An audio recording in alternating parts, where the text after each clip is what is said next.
So I'm going to start out our conversation about climate change relative to energy and transportation, and give you a quick climate and carbon dioxide 101. This is a picture of the Mauna Loa Observatory in Hawaii, which was established in 1958 to start looking at very, very careful measurements of carbon dioxide in the atmosphere.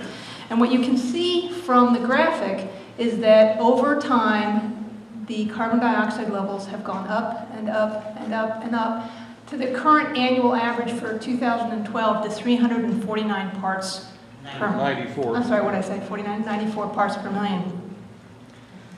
And that's a 20% increase in the measured carbon dioxide since we started those measurements. But it's an astounding 40% more carbon dioxide in our atmosphere than the beginning of the Industrial Revolution. And over time, this has been proven that this is primarily due to the burning of fossil fuels. And that even now, we're seeing like 6% increase in carbon dioxide per year. And so carbon dioxide is one of those indicators of climate change. And I like to think of climate change as having leading and lagging indicators. The leading indicators happen first, and then over time, the lagging indicators start to show up. And carbon dioxide is a leading indicator that will eventually end up having high levels, increased air temperature. And so the reason for this is what's called the greenhouse gas effect. Carbon dioxide acts like a thickening glass in a greenhouse for our globe, and as carbon dioxide builds up, we hold more and more of that solar energy in our atmosphere and won't allow it to escape to space.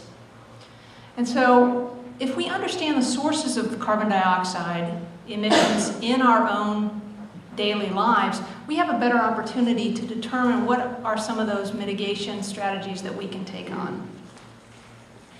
And Jennifer showed this very briefly. The Compact developed a greenhouse gas emissions inventory for the Southeast Florida region. And what we found was that commercial and residential buildings accounted for 54% of all the emissions for our region.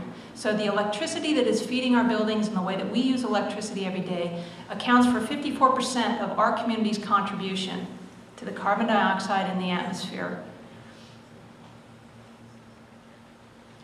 And so there's a few things that are in the Regional Climate Action Plan and that are part of the Compact policies that are of consideration under this particular topic.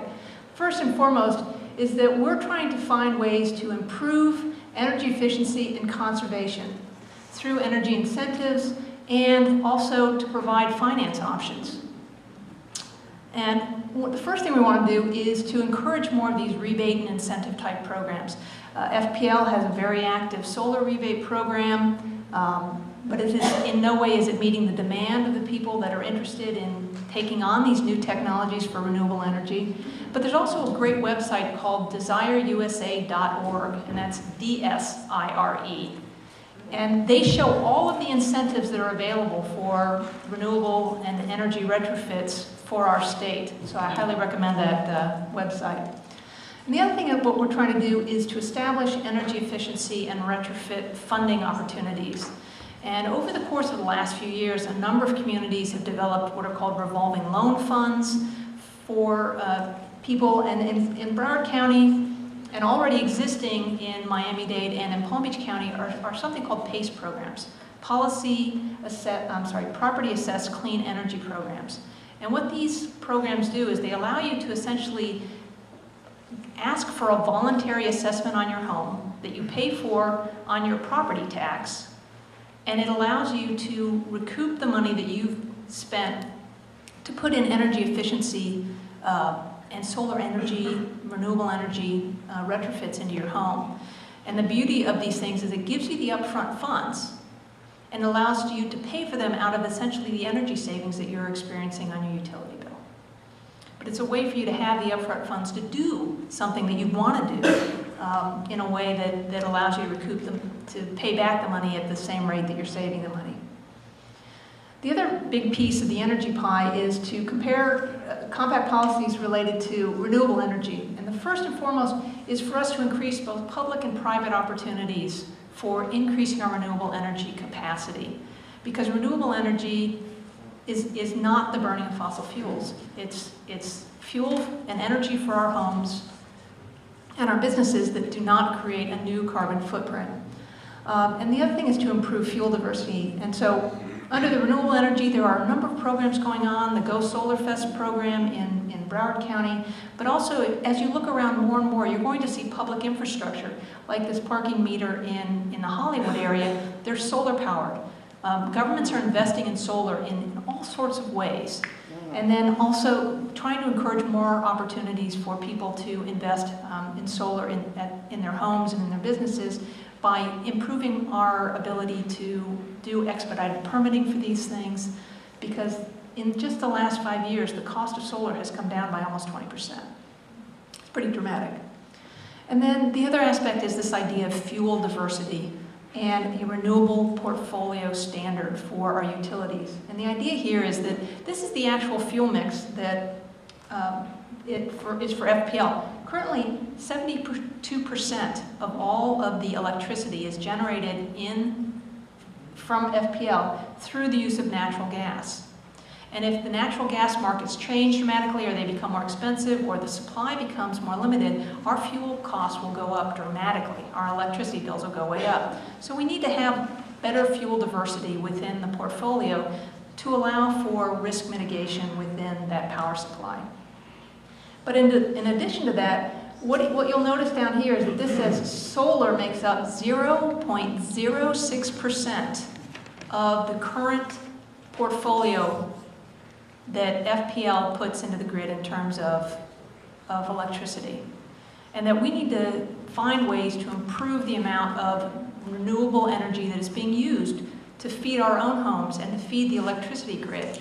Because for every ounce of energy that's not being generated renewable, it's the burning of fossil fuels. And so we're just continuing to add to that problem of greenhouse gases. So one of the ways to do that is to have the state adopt what's called the Renewable Portfolio Standard. And the goal is for them to adopt this standard that would allow for 20% of any utility's fuel diversity mix to include renewable energies, 20% by the year 2020. And that's been something that we've been trying to get through the legislature for a number of years, and we're not making a lot of progress. But we need for people to understand what a renewable portfolio is and to start advocating for it. But I want you to know that it's not just the compact, and it's not just a few people that are interested in this. There are groups called the 6 Pillars plans that are being done by local chambers of commerce. And the one for Palm Beach County, which was done 2 years ago, calls for these same kinds of things, to have a better energy policy, to improve our opportunities to use renewable and alternative energy, and to provide for more education on energy issues. And that's also true for Broward County, that just adopted their 6 Pillars group from their business interests. And they also agree that we need a renewable energy portfolio standard. We have to do more to do energy conservation and use renewable and alternative energies, and find better ways of financing this.